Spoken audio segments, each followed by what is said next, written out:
As many of you guys know, next week, Tesla is supposed to report earnings. And this is a very crucial time to be paying attention to different stocks that you are either invested in or thinking about investing, especially as we all know that markets have been incredibly irrational with some red flags being waved. We still got trade war concerns. We still have the weakening labor market, and we definitely still have inflation beginning to uptick. So how will this impact individual companies like Tesla? Well, again, in today's video, I'm going to do a deeper dive in the different tools that I use to get a better understanding both on the technicals and on the fundamental side of companies that I'm either considering investing in or possibly considering shorting, meaning betting against. With that being said, I really hope that you learned something new. And if you do, please consider dropping a thumbs up and subscribing if you feel like I earned it. Now, the first thing that I want to share with you is obviously when it comes down to the different stocks that I'm paying attention to, I like to not only listen to what other people have to say, as a lot of people are very outspoken about their opinions and their hopes and their desires, especially with a stock like Tesla, but it's also really important, and I think everyone can agree with this, is that to block out the noise and to encourage everyone to do an actual analysis on the company. And in my opinion, by having Investing Pro, it simply makes it easier. Now, do you need Investing Pro to do this? No, not necessarily. I'm sure that there's different resources out there. It just simply makes it easier, especially for retail traders and investors like myself. With that being said, if you want to kind of do a walkthrough while I'm breaking down Tesla in this video, I do want to let you know that Investing Pro currently has less than 24 hours from when I upload this video, a 50% off Investing Pro plus an additional 15% off discount Investing Pro. So if you want to check it out, you don't have to, but if you want to get this flash sale, first link in the description down below. With that being said, one of my favorite features is first you go on the watch list section and then you just type in the stock. The ticker that we're looking at today is Tesla. On top of that, they have a bunch of different features that I would encourage you to check out when you have the time to do so.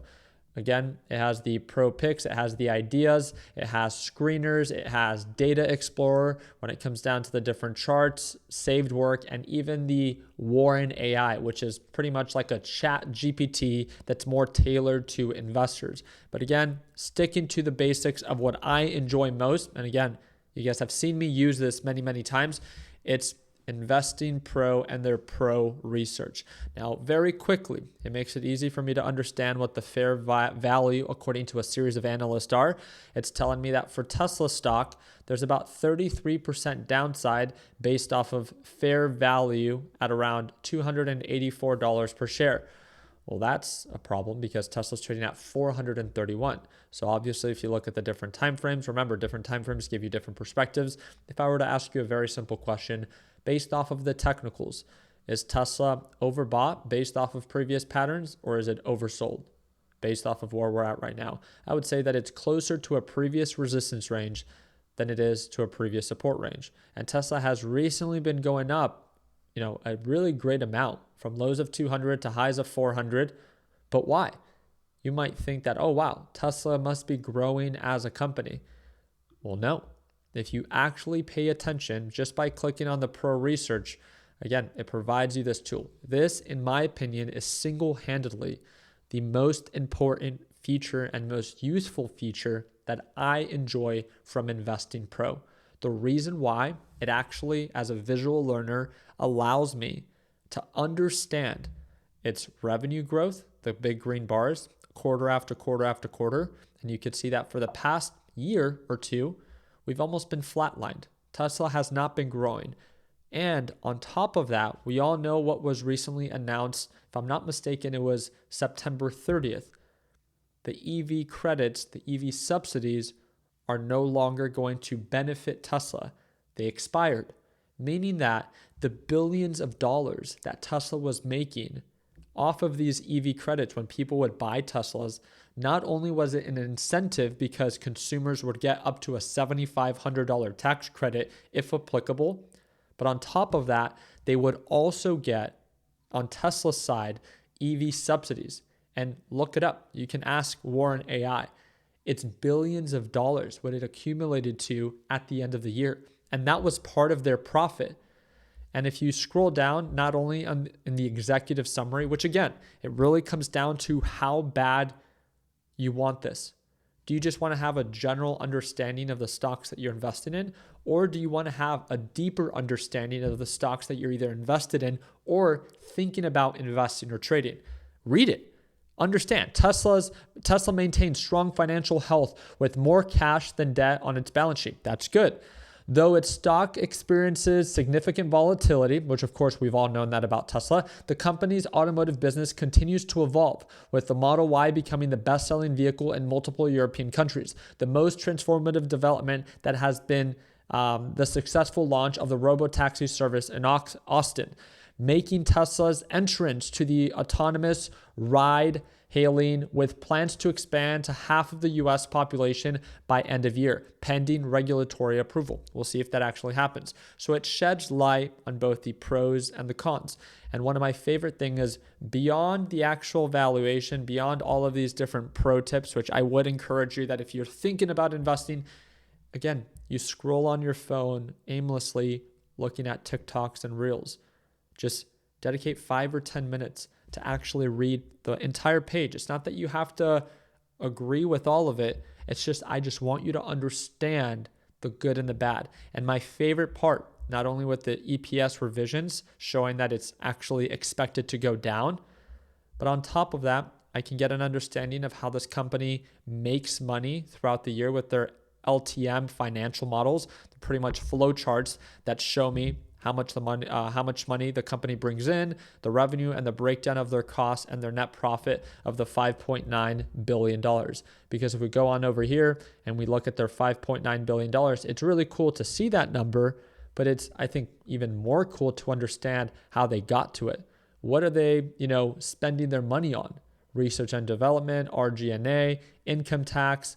Again, it's just a simple understanding. When it comes down to their revenue, is it increasing quarter after quarter? Their net profit, is it increasing or decreasing? And then I can look at these models based off of quarter, not just for the overall year. This is how much in Q2 Tesla was able to bring in, $1.2 billion of net profit. Kind of low, wouldn't you say? $1.2 billion sounds like a lot of money, but not for a company that's trading at a $1.4 trillion, that's with a T, trillion dollar market cap, which makes sense because if you look at, again, the data explorer for Tesla, you could see that its PE ratio is 245 times its earnings. But Ricky, Tesla has always traded at a high PE ratio. I agree with you. Tesla has always been a company that's based off of projection and dreams because they have Elon, one of the greatest minds of our generation. And that truly is my opinion. I love Elon. I love Tesla and what it stands for, but there's a difference. I can respect and like someone without having to agree with their stock's valuation, right? It's really good to have common sense. And yes, it's possible that Tesla has been able to sustain a high PE ratio because it's been a growing company. But what have we seen lately? Well, Tesla is not growing any longer at the same rate that it once was. It was growing, and remember, when you are growing at such a rapid rate, just like we've seen with PLTR and all of these AI-based companies, they become incredibly overvalued, but at least their growth is also something that supports, kind of, in an irrational way, that insane valuation. Well, now Tesla doesn't even have a good growth story. They have stories, they have hopes, they have projections, but they're no longer a growing company. Their revenue is actually beginning to decline. And my biggest concern, not for this quarter, but for the next one, and Tesla and Investing Pro's Pro Research does a beautiful job. A lot of people, when thinking about investing or trading a stock, they like to be convinced. They like to be encouraged to invest in something. I'm the opposite. I like to understand why not to do something. What are the risks? Don't convince me. Make me aware of the concerns, the obstacles, the challenges, so I can make a more informed decision. And under the latest insight, this is my favorite part. You can see the bear case. It is clear that, remember, the expiration of the EV tax credits by the end of Q3 of 2025, which is what is about to be reported, is expected to negatively impact US sales. Because remember, there is a huge incentive in buying a Tesla before. You would get $7,500 in a tax credit, which they would incorporate into your projected monthly payment. That's why it always seemed so cheap. That no longer exists. There is no incentive any longer to buy a Tesla. You might say that, well, people will still buy Teslas. I agree with you, but will they buy it with the same type of demand? I don't think so. On top of that, they are also losing the regulatory credits, which again was revenue that is projected to decrease significantly due to the changes in emission standards, removing a historically high margin revenue stream for Tesla. They made billions and billions of dollars off of these regulatory credits. And guess what? After this quarter of Q3, it's no longer going to exist. So this might be and will be probably one of their only quarters, including regulatory credits, before they no longer have regulatory credits. So that is what I'm most excited to see for Q4 of 2025, how Tesla reports earnings, because then we will see if demand is just as high and how Tesla is able to produce not just revenue, but net profit. But remember, why am I saying all of this? Well, you would think with that kind of red flag of a concern, how does Tesla justify trading nearly at all-time highs? Not only at an insane PE ratio, but at a $1.4, $1.5 trillion market cap. And I think that this is why, again, it becomes so clear to me that I don't care to hear about their autonomous vehicles. What, they're going to compete with Uber? Uber already makes such small margins. That's a very small problem to solve. I don't care who drives me. I don't care if it's an individual or an autonomy-based vehicle. At the end of the day, it's just a service, and a service-based business that doesn't even have a lot of margin. The big focus would be their Optimus robot. Could they actually not just be setting insane projections that within 5 years they can get up to 100,000 robots produced, but will they actually do it? Because remember, 5 to 10 years ago, Elon announced the Tesla Roadster. Where is that? A lot of people like myself paid a deposit that we've never gotten back, yet we hear nothing about it. And I think this is what people are beginning to see. There's nothing wrong with believing in a company, but it makes it so much easier to be able to believe in this company when you see that it's still growing and growing at an aggressive rate. The kind of PLTR example. I'm not justifying that valuation. I'm just, using it as an example that it can support somewhat irrational valuations while the growth is presenting itself, right? Growth is insane, and so is its price action. But now Tesla doesn't have a good growth story. It is no longer a growing company. And that is where the concern lies. Now, there's all this high expectation for it. And people say that, well, it's not just a car company, but that is what it is right now. And even with that core business, it is not even growing at the rate that it once was. And some people are even projecting that Tesla can report a loss in up and coming quarters if it does not have its EV regulatory credits. This is going to be a very interesting time to be paying attention to companies like Tesla once they report earnings, to see if this time, the last time they report with regulatory credits, to see if they go back to retest previous highs, which could make for a good trade.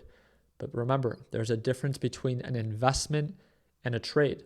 An investment is something that I want to hold over a long period of time. Why would I want to hold Tesla when I know that in its up and coming future, it's bound to have declining revenue and declining demand, where it's bound to possibly retrace back to lows of $250 per share and lose about 50% of its value just for a short-term push. A lot of people say, oh, don't bet against Elon. But if you pay attention to overbought and oversold levels, you would know that betting against Elon by paying attention to demand zones has been one of the easiest ways to make money in this market. And it's simply by asking yourself, again, is this a stock that has earned its valuation, or is it a stock that's just pumping during irrational markets and now its fundamentals no longer support its irrational valuation? Something that I'm very excited to follow up with. But again, I could only begin to do a deeper analysis on the company by having access to Investing Pro. So like I said, if you want to begin to explore the stocks that you're considering investing or trading in a deeper level, 50% off flash sale. It ends in less than 24 hours, and you get an additional 15% off by using my link. It's the first link in the description down below. Again, you guys let me know down in the comments section if you have any questions about how to use the software. I would love to make more videos about it based off of your suggestions. So just comment that down below.